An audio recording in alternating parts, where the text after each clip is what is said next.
ஏன்டா என்ன பார்த்து அந்த கேள்வி கேட்ட? இத்தனை பேர் இருக்காங்களே, கேட்க கூடாதா? ஹாய் ஃப்ரெண்ட்ஸ், எல்லாரும் எப்படி இருக்கீங்க? எல்லாரும் நல்லா இருக்கீங்களா? நான் உங்கள் மூனக்கன் பாலா. இன்னைக்கு வந்து ஒரு சூப்பரான ஒரு எண்ணம் ஒன்று தோணி இருக்கு. என்னை பார்த்து நிறைய கேள்வி கேட்டிருக்காங்க. நம்ம கரகட்டக்காரங்க கவுண்டமணி சாரை பார்த்து கேட்பாங்க, ஏன்டா நீ என்னை பார்த்து அந்த கேள்வி கேட்டுட்டு. அந்த கேள்விக்கெல்லாம் அவங்களுக்குலாம் என்னால் நேரில் சொல்ல முடியாதுடா, என்னோட மூனக்கன் சேனல்ல சொல்றேன்டான்னு சொல்லிட்டு சில கொஷின்ஸ்லாம் வந்து அவங்க என்னென்ன கேட்டிருக்காங்க அப்படின்றத வந்து உங்ககிட்ட நான் ஷேர் பண்ண போறேன். இந்த கேள்விகளுக்கான பதிலெலாம் வந்து ரொம்ப சீரியஸாலாம் எடுத்துக்காதீங்க. ஒரு சின்ன சின்ன ஒரு விளையாட்டுத்தனமான ஒரு விஷயங்கள் தான், வெறும் கலகலப்புக்காக மட்டுமே எடுத்ததை தவிர, ஐயோ பாலா சொல்லிட்டாருப்பா இல்லைன்னு நான் கடைப்பிடிக்க போறேன்பா அப்படின்றதெல்லாம் சீரியஸெல்லாம் வேணாம், சும்மா ஜாலியாக எடுத்துக்கோங்க. அப்படி இன்னைக்கு நம்ம கிட்ட ஒரு சூப்பரான கேள்வி கேட்டிருக்காரு. யாருன்னு பார்த்தீங்கன்னா சூனா பானான்னு சொல்லி கேட்டிருக்காரு. ஏன் பசங்களை எல்லாரும் வந்து அம்மா பையன் அப்படின்றாங்க அப்படின்னு ஒரு மிகப்பெரிய ஒரு கேள்வி கேட்டிருக்கிறாரு. இந்த கேள்விக்கு வந்து ரொம்ப சுலபமான பதில் தாங்க. பசங்க வந்து பிறந்ததுல இருந்து ஒரு கல்யாணம் ஆகிற வரையும் அவங்க அம்மா கூடவே இருப்பாங்க. அதனால வந்து அம்மா சொல்றப்பெல்லாம் கேட்டு அவங்க அம்மா பசங்க அப்படின்வாங்க. ஆனா பொண்ணுங்களை வந்து அம்மா என்ன சொல்லுவாங்க, நீ அந்த வேலை செய்யாத, நீ வந்து இங்க போய் நிக்காத, ஒழுங்கா எண்ணெய் வை, ஒழுங்கா தலைவாரு, இது மாதிரி கண்டிஷன் போட்டுக்கிட்டே இருப்பாங்க. அதனால வந்து பொண்ணுங்களுக்கெல்லாம் அம்மானா அப்படின்னுமோ எதோ சொல்றாங்க தெரியும். ஆனா கல்யாணம் ஆயிட்ட அப்புறம் வந்து பாத்தீங்கன்னா அவங்க தான் அம்மா பொண்ணா இருப்பாங்க. எப்ப பார்த்தாலும் வீட்டுல காலையில ஒரு ஃபர்ஸ்ட் கால் அம்மாவுக்கு தான் கூப்பிடுவாங்க. அதனால வந்து இங்க அம்மா பையன் அம்மா பொண்ணுலாம் இல்லைங்க, அம்மாக்கான ஒரே அஃபெக்ஷன் தான் இருக்குது. அதனால இனிமே யாராச்சும் பார்த்துட்டு ஏன்பா அம்மா பையன்னு கேட்டா ஃபர்ஸ்ட் உங்க ஒய்ஃப் யாருக்கிட்ட ஃபர்ஸ்ட் போன் பண்றான்னு கேளுங்க, அதுல இருந்தே தெரிஞ்சிடும் இதுல யார் அம்மா பையன் அப்படின்ட்டு. எப்படி புரிஞ்சிச்சா? அப்புறம் நம்மளோட இன்னொரு ஃப்ரெண்ட் ஒருத்தர் கேட்டிருக்கிறாரு, சார் வந்து யாராலுமே அவங்களோட ஃபர்ஸ்ட் லவ்வை மறக்க முடியாதாமே, அதெல்லாம் உண்மை அப்படின்னு கேட்டாரு. எனக்கு வந்து அதுல ஃபர்ஸ்ட் லவ்ன்றல யாரு ரொம்ப நம்ம சின்சியரா நம்ம நம்புறோமோ இல்ல ஃப்ரெண்ட்ஷிப்பா இருக்கோமோ அவங்க நம்மளை விட்டு பிரிஞ்சுட்டா கண்டிப்பா அவங்களால நம்மளால மறக்க முடியாதுன்றது உண்மை. இது லவ்னா இல்லைங்க. என்னமோ லவ்னா பசங்க மேல வைக்கிற ஒரு அஃபெக்ஷனும் சரி, நம்மளோட ஆஃபீஸ் நம்ம முதலாளி நமக்கு பண்ண உதவியை மறக்க முடியாது, இது மாதிரி நிறைய மறக்க முடியாதெல்லாம் விஷயம் இருக்கு. ஆனா இன்னிய ட்ரெண்ட்ல நம்ம மறக்கக்கூடிய கூடாத ஒரு விஷயம் என்னன்னு பாத்தீங்கன்னா நம்மளோட ஜிமெயில் ஐடியோட பாஸ்வேர்டு. ஏன்னா இது வந்து பார்த்தீங்கன்னா என்னோட OnePlus ஃபோனு. இது வந்து 4 வருஷமா இந்த ஃபோனை நான் யூஸ் பண்ணுறேன். எனக்கு நல்ல பேர், நல்ல ஒரு வருமானத்தை பண்ணி கொடுத்த இந்த ஃபோன் வந்து பார்த்தீங்கன்னா வந்து அதிக யூசேஜ்னால வந்து ஃபோன் ஷட் டவுன் ஆயிடுச்சுன்னு சொல்லி OnePlus ஃபோன் சர்வீஸ் சென்டர்லேயே சொல்லிட்டாங்க.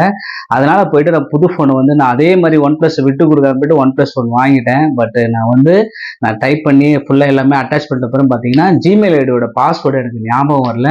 என்ன பண்ணாலும் அந்த 2 ஸ்டெப் வெரிஃபிகேஷன் இது மாதிரி என்னென்ன விஷயம் பண்ணி பார்த்துட்டு வேற எங்க யார்கிட்ட விசாலும், சார் நீங்க வந்து உங்களோட சிஸ்டத்துல இருக்கா பாருங்க, உங்க ஜிமெயில் லாகின் பண்ணி பாருங்க, நான் ஹேக்கர்ஸ் வரையும் போய் தேடிட்டேன். அதனால வந்து என்னால மறந்து போன அந்த பாஸ்வேர்டு வந்து என்னால ஜிமெயில் கண்டுபிடிக்கவே முடியல.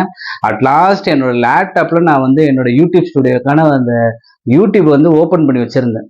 அதுல இருந்து அந்த வந்து பர்சனல் இன்ஃபோக்கு போயிட்டு என்னோட ஜிமெயில் ஐடி பாஸ்வேர்டை எடுத்து அதுக்கப்புறம் மறுபடியும் நான் வந்து அப்பதான் மறுபடியும் அதனாலதான் என்னோட வீடியோ போடவே இவ்வளவு நேரமான காரணமே வந்து என்னன்னா என்னோட வந்து ஜிமெயில் ஐடியோட பாஸ்வேர்டை மறந்துட்டேன். நம்ம நினைச்சிடலாம் ஜிமெயில் ஐடி பாஸ்வேர்டு தானே, நம்ம ஈஸியா வந்து ஞாபகம் வச்சுக்கலாம். ஒரு ஆல் ஆஃப் தி சடன் நமக்கு வந்து ஏகப்பட்ட ஆப்ஷன்ஸ்லாம் இருக்கு, அந்த டூ ஸ்டெப் வெரிஃபிகேஷன்லாம் இருக்கு. எனக்கு 2 ஐடி பாஸ்வேர்டு மறந்துட்டேன், எல்லாமே மறந்துட்டேன்னு வச்சுக்கோங்களேன். என்ன யோசனை, நம்ம எதோ யோசிக்கிறோம், ஆனா ஜிமெயில் ஐடி பாஸ்வேர்டு நம்ம ஈஸியா ஆக்சஸ் பண்றதுனால இந்த பாஸ்வேர்டு வந்து ஞாபகம் வச்சுக்கலாம். நிறைய புத்திசாலிங்க எல்லாம் ப்ராப்பரா ஞாபகம் வச்சிருப்பாங்க. பட் என்ன மாதிரி ஒரு சில ஆட்கள்லாம் வந்து வேற ஏதோ யோசனை இல்லை, அந்த பாஸ்வேர்ட்லாம் மறந்துடும். இப்ப இருக்கிற ட்ரெண்ட்ல நமக்கு வந்து ஒரு பல பேருக்கு ஒரு வாழ்வாதாரமா இருக்கு இந்த Gmail ID password, not even but bank password, இது மாதிரி எல்லாமே கொஞ்சம் ஞாபகப்படுத்தி ஏதாச்சும் இடத்துல ப்ரிசர்வ் பண்ணி வைங்க. ஏன்னா அது வச்சாதான் வந்து நமக்கு இப்போ லவ் மறந்து போனா பரவாயில்லைங்க, நமக்கு அதை இன்னும் புனிதமாக பல பேர் வருவாங்க. இதுதான் என்னோட பதில். அடுத்தது என்ன மாதிரி கொஸ்டின்ஸ் நம்ம கேட்டிருக்காங்கன்னு நம்ம பார்க்கலாம். இதுல இன்னொருத்தர் வந்து கேட்டிருக்காரு, சார் வம்ப விலை கொடுத்து வாங்குறதுனா என்னன்னு கேட்டிருக்காரு. ஆமா, நிறைய பேர் சொல்லுவாங்களா என்கிட்ட வச்சுக்காதுப்பா, வீணா வம்ப விலை கொடுத்து வாங்காத அப்படின்னு. ஆனா இப்ப இருக்கிற ட்ரெண்ட பார்த்தோம்னா நம்ம வாங்குற போனு தாங்க நம்ம வம்ப விலை கொடுத்து வாங்குறது. ஏன்னா நம்ம போனை வந்து ஒழுங்கா யூஸ் பண்ணிட்டா அதுல பிரச்சனை இல்லை. யாருக்கும் ஹாய் டார்லிங் எப்படி இருக்க, வீட்டுல அவர் சைக்கியமா, உங்க வீட்டுக்காரர் இருக்காரா இல்லையா, உங்க பாஸ் என்ன சொன்னார் ஏது சொன்னார், ஏதோ ஒண்ணு வாட்ஸ்அப்ல அது இதுன்னு போட்டு விட்டு இன்னைக்கு அதுதாங்க ப்ரூஃபா வந்து நமக்கு நிக்குது. அதனால வந்து போனை தான் வந்து வம்ப விலை கொடுத்து வாங்காதன்றாங்க. ஆனா வாங்கின வம்ப நம்ம ஒழுங்கா பயன்படுத்தணும்னு வச்சுக்கோங்களேன், ஜில்லாவே நம்ம ஆட்டி படைக்கலாம். இது எப்படி இருக்குன்னு பார்க்கலாம். அடுத்த கொஸ்டின்ஸ் வந்து என்ன கொஸ்டின் கேட்டிருக்காங்கன்னு பார்த்தீங்கன்னா, ஏன் இதெல்லாம் வந்து ஒரு கொஸ்டின் ஆன்சரா நான் சொல்றேன்னு பார்த்தீங்கன்னா, நிறைய பேர் என்கிட்ட கேட்பாங்க, எனக்கே சில விஷயம்லாம் வரும். அது மாதிரி உங்களுக்கு ஏதாச்சும் ஒரு விஷயம் வந்து ஏதாச்சும் கேள்வி டவுட் ஏதாச்சும் இருந்துச்சுன்னா நீங்க என்கிட்ட கேட்கலாம். நானும் உங்களுக்கு வந்து அது சுவாரஸ்யமா பதில் சொல்ல தயாரா இருக்கிறேன். எல்லாம் தெரிஞ்ச அப்பா டக்கரெல்லாம் கேட்காதீங்க. வேற என்ன கான்செப்ட் எனக்கு வந்து ஒர்க் அவுட் ஆகல. அட்லீஸ்ட் அப்படியே ஒரு கேள்வி பதிலாச்சும் சொல்லி நம்ம ஏதாச்சும் பண்ணலாமா தான் பாக்குறோம் வியூவர்ஸ்க்கு. அடுத்தது ஒருத்தர் சொல்றாரு, சார் அவர் இல்லாம என்னால இருக்க முடியாது, நீ இல்லாம என்னால இருக்க முடியாது, எனக்கு அவரு தான்ப்பா முக்கியம், இப்படிலாம் சொல்றாங்களே, இதெல்லாம் நிஜமா சார் அப்படின்ட்டாங்க. அதுக்கு ஒரு சூப்பரான ஒரு விஷயம் சொல்றாங்க. நானும் அது மாதிரிதான் இருந்திருக்கேன். ஆமாங்க, அவர் தான் எனக்கு எப்பவுமே, அவர் இல்லாம என்னால இருக்க முடியாம இருந்திருக்கேன்.